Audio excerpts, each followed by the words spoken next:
past week and a half or so, as we've stood up on Turtle Hill and looked out over the individuals below us, one or a number of them have been flying an American flag upside down. And anybody that's been in the military knows that's a signal for distress. Whether it's a unit in distress, a person in distress, whatever the case may be, it means come help me, come get me, we're in serious trouble. Well, obviously, we're not welcome over there, and we're not able to go over there to come help them. They're flying it as a sign of disrespect.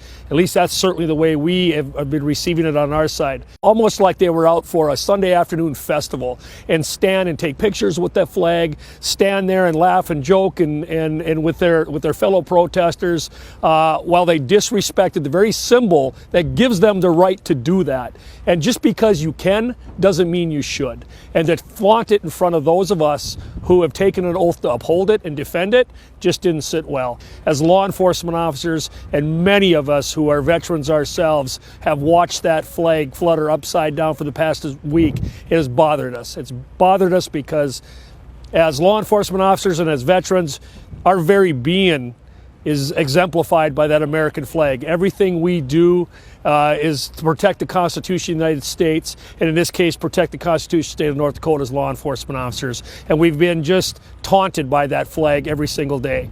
Well, yesterday we were on top of the hill. We looked around and noticed that it was still there flying. And yet they had abandoned it and they had left it there. And that just didn't sit well with me. As a former Marine, as a law enforcement officer, that bothered me. And one of my detectives looked at me and said, "Why can't we just go get it?" And I said, "You're right, we can go get it." I called our airboat teams and one of our Cass County captains and one of our SWAT team members went down and got it. And we're very proud of that. And it was presented to where we felt it needed to go. And that flag was brought home and treated with the respect that it deserves and should be treated with respect by anybody and anyone who handles it. And we've done that, and we're very proud of that.